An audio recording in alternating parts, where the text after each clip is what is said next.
What's beneath the Euphrates River? There's quite a lot of prophecies and stories surrounding this river drying up. Christianity, Islam, and ancient Babylon all have connections to this river and what's underneath it. Christianity and Islam both teach that this river will dry up. It's a miraculous act of God. They own that land and they own that city. Welcome to my channel. This is the Rising Prophet. Hit the subscribe button and hit the notification bell for more updates around the world. God saves us. The world refused us because we're chosen. Praise Jesus. We're not broken. Our eyes are open. Let's jump right into it. Today's topic: Euphrates River drying up. 11 Fallen Angels voice recorded. 11 Bible Prophecy 2022. Stay tuned. What's beneath the Euphrates River? There's quite a lot of prophecies and stories surrounding this river drying up. Christianity, Islam, and ancient Babylon all have connections to this river and what's underneath it. Christianity and Islam both teach that this river will dry up, and there's an ancient legend that Babylon had a tunnel under the Euphrates that connected the two halves of the city of Babylon in Mesopotamia. I'll explain each of these in more detail. Prophecy within Christianity teaches that during the end times, the Euphrates River will dry up. Close to 2,000 years ago, written in 95 AD, the book of Revelation gives us two prophecies about the Euphrates River. The first is Revelation 9:13-15. And the sixth angel sounded, and I heard a voice from the four horns of the golden altar which is before God, saying to the six angels which had the trumpet, Loose the four angels which are bound in the great river Euphrates. And the four angels were loosed, which were prepared for an hour, and a day, and a month, and a year, for to slay the third part of men. This is in reference to the end times battles going on in that time. The next prophecy about the Euphrates tells us that it will be dried up, which is amazing because we are seeing the beginning stages of this happen right now as different nations dam up the river, and the regions surrounding the river are dealing with horrible droughts. Revelation 16:12. Then the sixth angel poured out his bowl on the great river Euphrates, and it was dried up, so that the way of the kings from the east might be prepared. Also worth noting, the Euphrates River was also mentioned in the first book of the Bible, Genesis. According to Genesis 2:14, a river named Euphrates is one of the four rivers that flow from the Garden of Eden. The other three rivers are Pishon, Gihon, and the Tigris. The book of Genesis was written 3,050 years ago, around 1065 to 1050 BC. Islam also teaches that the Euphrates River will dry up. Written 600 years after the book of Revelation, the Quran mentions the Euphrates drying up and a mountain of gold being revealed. Bukhari 7119. The hour will not come to pass before the river Euphrates dries up to reveal the mountain of gold, for which people will struggle, and 99 out of every 100 people will die in the conflict. The Prophet Muhammad said, Every guy among them will think to himself, perhaps I'm the only one who's still living. So what's the timeline for the Euphrates River to be completely dried up? Of course no one knows for sure, but it's predicted that Iraq's two major rivers, the Euphrates and the Tigris, could go entirely dry within 2 decades unless action is taken, according to a report by the country's water ministry. Iraq will be a nation without rivers by 2040, according to the headlines in the local media. The Euphrates Tunnel, said to have been built between 2180 and 2160 BC, the tunnel was said to connect two palaces on each side of the Euphrates River. The location of this tunnel still isn't known today, but it's been documented in two different books written in 50 BC and 250 AD. I'll quote both of these writings. Description of the tunnel as being built and used by Queen Semiramis is given by Diodorus in 50 BC in the Bibliotheca Historica. Quote, This piece of work being finished in 260 days, the river was turned into its ancient channel again, so that the river flowing over the whole work, Semiramis could go from one palace to the other without passing over the river. She made likewise 2 brazen gates at either end of the vault, which continued to the time of the Persian Empire. End quote. And Philostratus in 250 AD also describes the tunnel's construction in the life of Apollonius of Tyana, book I-25. Quote, And Babylon, it is cut under the river Euphrates into halves of similar shape, and there passes underneath the river an extraordinary bridge, which joins together by the unseen passage the palaces on either bank. For it is said that a woman, Medea, was formerly queen of those parts, who spanned the river underneath in a manner in which no river was ever bridged before, for she got stones, it is said, and copper and pitch, and all the men have discovered for use in masonry underwater, and she piled these up along the banks of the river. Then she diverted the stream into lakes, and as soon as the river was dry, she dug down 2 fathoms and made a hollow tunnel, which she caused to debauch into the palaces on either side of the bank like a subterranean grotto, and she roofed it on a level with the bed of the stream. The foundation were thus made stable, and also the walls of the tunnel, but as the pitch required water in order to set as hard as stone, the Euphrates was let in again on the roof while still soft, and so the junction stood solid." End quote. This river has a long and interesting history, and will play a key role in the final days before Christ's return. Keeping an eye on this river will be a good way to know the times and the seasons that we're heading into in relation to the last days. It's interesting to see how much of the surrounding region had supernatural ties to the Euphrates River. The Assyrian river deity was named Euphrates and lived in Western Asia and was known as the god of the rivers in modern-day Turkey and Iraq. From the Bible to Babylon, the Euphrates has been a major part of Earth's history and will continue to. Its drying up proves Bible prophecy is happening right now during our lives. Since up to this point every other Bible prophecy has come to pass, it's important to watch for the ones that have yet to be fulfilled, which every day more and more are moving to their fulfillment.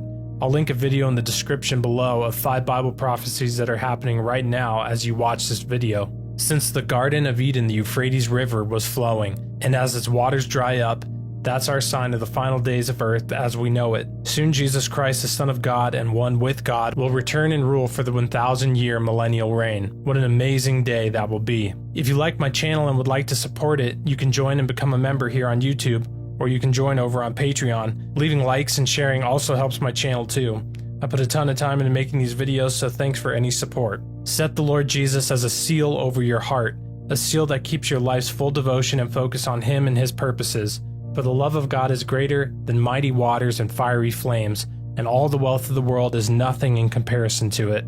Thanks for watching, and God bless.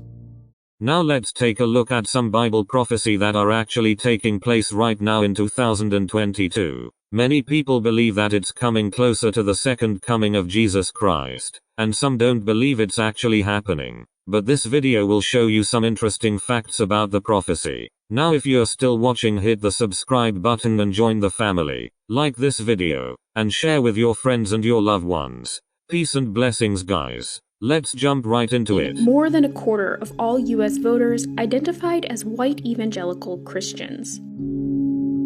One of the primary differences between evangelicals and other Christians is their relationship with the Bible. Conservative evangelicals believe that the Bible is literally true. Sarah Posner writes about religion for a bunch of different publications. Many of them believe that the Bible is sort of this prophetic roadmap for modern life, that events described and prophesied in the Bible will become true. The Bible is the most historically accurate book ever penned. The Bible is the one book that dares to predict the future with 100% accuracy. For evangelicals, the most important of the Bible's prophecies is the second coming, when Jesus will return to earth. The Bible doesn't say when this will happen, but it does say where. This is Jerusalem. World history as we know it is going to end right here. Greg Laurie is an evangelical preacher, one of several who meet regularly to advise President Trump. They are the leaders of megachurches with tens of thousands of members. And many of them, including Greg Laurie, preach a belief called Christian Zionism. The idea that the return of the Jewish people to Israel is one of a series of events that will trigger Jesus' second coming. Jesus is telling us that the rebirth of Israel is a sign of the end, not just a sign, it's the super sign. According to this theology, God will reward those who help Israel and punish those who don't. Jesus will be on his throne and he separates the nations. On what basis? How they treated Zion. Let's back up. After the Holocaust, the UN divided up the then British territory of Palestine, home to more than 1 million Arabs, into 2 states, giving Jews who had been persecuted in Europe a homeland. Over the next few decades, Israel fought multiple wars with its Arab neighbors and seized much of the land that had been originally set aside for Palestinians. Evangelical Christians see that as a fulfillment of biblical prophecy. It happened exactly as foretold. It was a miraculous act of God. They own that land and they own that city. Ever since, groups like Hamas have been fighting against the Israelis, trying to win that territory back. And the government of Iran has been one of their biggest supporters. پوسیده است که با یک طوفان در هم خواهد شکست. That's part of the reason Iran plays such an important role in evangelical beliefs about the present state of the world and the future. According to Christian Zionism, if the US wants to be on the right side of biblical prophecy, they need to do everything possible to protect Israel and punish Iran. That also helps explain why a different Bible story is also really important to them. The Old Testament story of Esther, about a plot to destroy the Jews of Persia, or modern-day Iran. The Book of Esther plays such an important role for Christian Zionists, they've made multiple movies out of it. He has convinced your husband to destroy all the Jews, including you. Esther saves the Jews by using her persuasion with the king. Evangelicals who are very wrapped up in this kind of theology, because Persia is modern-day Iran, they sort of contextualize this Bible story into foreign policies.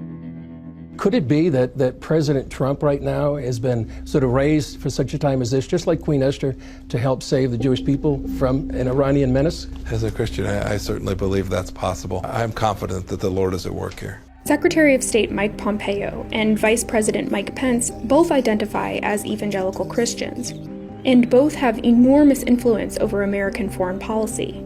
A ProPublica investigation found that Pence routed millions of dollars in foreign aid that had been earmarked for humanitarian projects in Iraq, diverting it towards Christian groups in the country. When President Trump approved the drone strike that killed Iran's top military commander in January 2020, it was, according to the Washington Post, at Pompeo and Pence's urging. When President Trump moved the U.S. Embassy in Israel from Tel Aviv to Jerusalem, the move had more support from American evangelicals than American Jews. The other news swirling around the embassy's move to Jerusalem is what it could signal as part of biblical prophecy. Donald Trump recognized history. He, like King Cyrus before him, fulfilled the biblical prophecy. That evangelical support isn't an accident. The Trump administration courts it.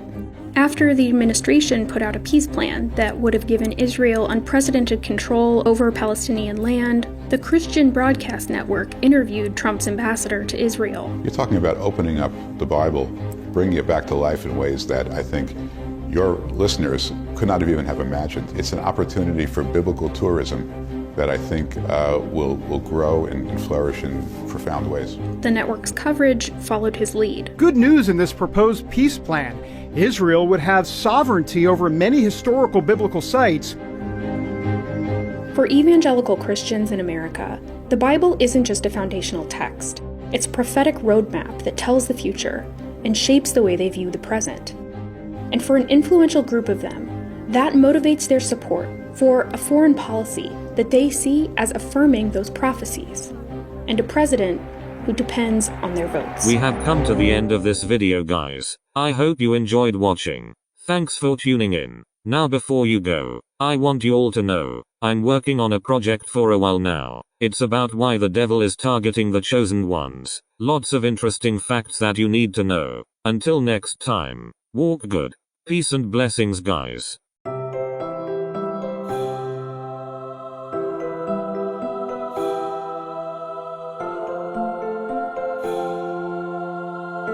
Artlist.io.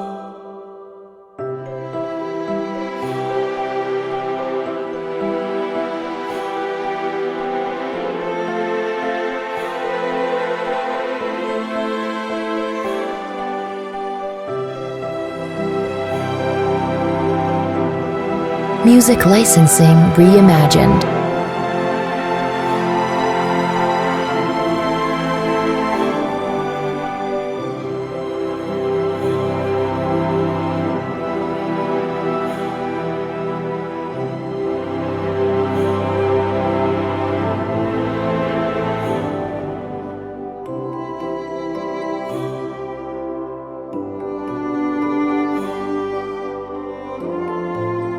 Artlist.io.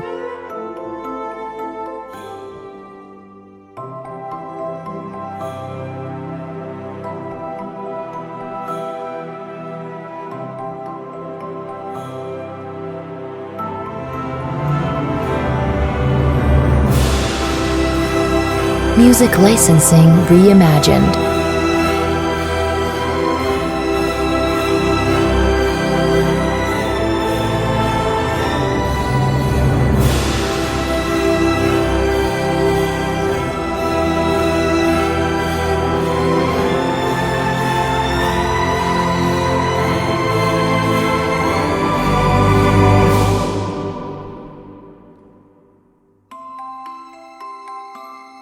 Artlist.io.